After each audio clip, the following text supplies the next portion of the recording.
Earlier this week, President of the United States Donald J. Trump decided to do something that shocked a lot of us, certainly me, especially those of us who are of an academic disposition and who understand things that are more in the arcane and hidden realm of the world. He decided that he was going to defund all federally funded programs and research projects that have to do with critical race theory, also known as CRT, as many writers have been referring to it. CRT abbreviation. So, what is critical race theory? Well, critical race theory is this very cynical way of viewing the world, particularly American society, that posits that every single social phenomenon, or most social phenomena, especially those relating to minority groups or people who are of, non-white race, have to do with power and privilege. So essentially, what happens is, if you are, for example, a African American, critical race theory would hold that you have a certain set of disadvantages that are brought about by certain social structures and that inherently disadvantage you. But not only that, these social structures are so deeply embedded and webbed into America that there are sort of systems, invisible systems, which interact with the lives of minorities every single day and cause despair and ruin to be the effects of most of the stuff they do when they try to progress in society. An idea called intersectionality is a sort of a brainchild of critical race theory. In fact, it utilizes critical race theory a lot in its presuppositions. A leading scholar on critical race theory and on intersectionality, Kimberly Crenshaw, had this to say when she explained what her theory actually meant. Intersectionality isn't so much a grand theory, it's a prism for understanding certain kinds of problems. African American girls are 6 times more likely to be suspended than white girls. That's probably a race and a gender problem. It's not just a race problem, it's not just a gender problem. So I encourage people to think about how the convergence of race stereotypes or gender stereotypes might actually play out in the classroom, between teachers and students, between students and other students, between students and administrators, and commit themselves to understanding that as a way of intervening and providing equal educational opportunity for all students, regardless of their identities. Okay, so even though a black girl is an individual and she may have a particular set of problems that have nothing to do with her race, we should automatically assume that her race has something to do with it because it's her race. Do you see the problem already? Thankfully, President Trump has taken the initiative, and he said no more. He said that the federal government will not continue to propagate this sort of nonsense, and that we will not continue to enable people to present these narratives as if they are true. Now, there are some who are saying this is infringement upon free speech. That is not true. Free speech is simply the government saying, simply an imposition and a sort of bind on the government, saying that they have absolutely no authority, no legitimacy to obstruct your free voice. That is not the same as saying, within the context of a government employment situation or a federally funded situation, they do not have the right to set their own standards. The federal government was setting a pernicious standard by forcing their workers to behave and adhere to this nonsense. It's absolute nonsense. For example, American workers were taught, or at least workers in certain departments were taught, that they should try not to be colorblind. They should try not to see color. They should instead see color, and if they don't see color, they are contributing to whatever massive disparity or massive system of despair these critical race theory people believe in. But this is personal for me. I have been personally affected, and perhaps even impeded a little bit, by proponents, emissaries, and advocates of critical race theory, who engage me inside of a space in which critical race theory reigns supreme and is the dominant mode of thought, mechanistic way of thinking that is in that space. I am discussing about nothing other than the collegiate debate space. Oh yes.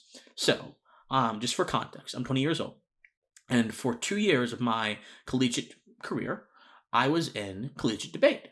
And in collegiate debate, I went in with the idea that I was going to go in there. I was going to argue from a libertarian, a right-leaning libertarian conservative viewpoint, and I was going to make cases about freedom, individualism, adherence to the tradition of liberty, using cultivating the idea of freedom in sort of connection with the personal excellence that comes from the acknowledgement of who one is. And being a philosophy student, I expected, in fact, I even welcomed the idea that my ideas could be lanced, shot down, critiqued, torn apart, because that is what matters. But when I had this collegiate debate experience, and when I kept going to tournaments, I realized that that was not what collegiate debate was about. Collegiate debate was simply a race in very short terms towards the left. A race to see who could possibly be more aggrieved, more oppressed, more hurt. And here's the funny thing, because aggrievement, oppression, and pain are all things that we all experience universally in the human condition. It wasn't just that. It was to see who could bind that trifecta of despair, that trifecta of aggrievement, oppression, and pain to their identity. So, many times when there was a resolution, you would have teams who invoke their identities as palatable ways to argue the subject of the resolution. For example, let's say there's a resolution that says, resolved, the U.S. should discontinue its military operations in the Middle East. Let's say that's just a template, boilerplate resolution. You would have some teams who would be black females, and they would run a black feminist case. If you guys don't know who black feminism is, it's a sort of idea that being black and being a woman, they are both complementing identities, and that there is a unique experience for black women. And this goes into this critical race theory idea, which destroys individuality. It doesn't really focus on the essence of the individual, but instead appends all value to the identity. Anyway, and so they would run that kind of case, and they would say, well, there is a war on us black women. There's a war on us, and we are being oppressed by these social systems. And instead of talking about Syria, let's talk about the war that's happening right here against black women. Again, nothing to do with the resolution. Nothing. And if you dare to speak against their case and say, hey, well, this is not really relevant, they would invoke, well, my life is relevant. Why? You've trying to invalidate me? And they would use these tactics, which are born of critical race theory from the annals of critical race theory's armaments, to literally destroy any team that would dare to challenge their presuppositions. And guess what?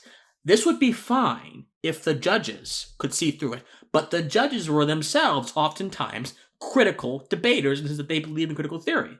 And so most of the judges were already a proponent of this nonsense. Most of the judges were already believing this nonsense. Most of the judges expect teams to run this nonsense. For example, I went up against a team that was running a sort of black oppression case. These two African-American folks like me, and they were saying, well, black people are oppressed, blah, blah, blah, all this kind of stuff. And they didn't really cite a lot of statistics. Didn't use a lot of reason. They simply appealed to anecdotal situations and tried to apply those anecdotal situations to mean a broader truth, which is a generalization fallacy, which the laws of logic tell us is vile, it's foul, and it's not good. It's not good at all. It's not good for good argumentation. It's not good for the progression of the soul and the mind and the spirit, which is what debate's supposed to be about. And it certainly isn't good, to the effect those two preceding principles are supposed to get us to, find the truth. It gets us lost into this murky haze of what we are experiencing individually as opposed to what is happening in the broader sense. But this is a part of critical race theory. And the fact that I said, you know what, you are infected with an old world mindset, meaning you are thinking in terms of the old world, which pushed these collectivistic ideas, which pushed the idea that race and gender and these things were so important, and by doing so destroyed the staying power, or tried to destroy the staying power of the individual. And when I said that, again, I lost the case, of course, and that's fine, but I lost because I refused to tout the narrative. And so my friend Michael Marino did an entire series on this where he exposed the kind of crazy arguments that is born from racial pedagogy that comes out of collegiate debate. I mean, I can give you example after example after example, but my career in collegiate debate has been nothing more than a series of conflicts, skirmishes, and all kinds of conflicts, fights, with critical race pedagogy. And you know what? I'm finally happy that someone outside of academia, outside of my small intellectual circles, are seeing the danger of this nonsense. I am happy that I can sit here right now and say that critical race theory and its academic brain children, their days are numbered in some of the most prominent institutions in this country. Because unfortunately, the government is a prominent institution. It shouldn't be, but it is. And if you teach government workers these things, and you try to invoke into them a sense of guilt about their race, or a sense of sort of indoctrination about certain racial ideas, you will get nothing more than a lemming who does not know how to think. And what do we call folks who don't know how to think? Well, we call them fools. So don't be a fool.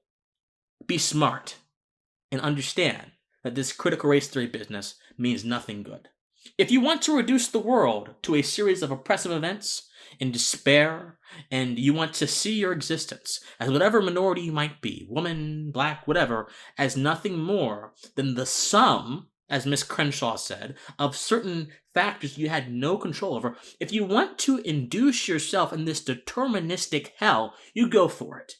But if you want to embrace logic and reason and understand the true essence of your individuality, to do what Emerson said and understand that imitation is suicide and envy is ignorance, and envy is one of the undercurrents of critical race theory. If you understand those things, you shall be free. And no one can keep a free man or a free woman down. I promise you. I love all of you. Thank you so much. Subscribe, like, comment, do whatever you can to help promote this message. Share on Facebook, Twitter, whatever you can. But until next time, my friends, please stay pensive.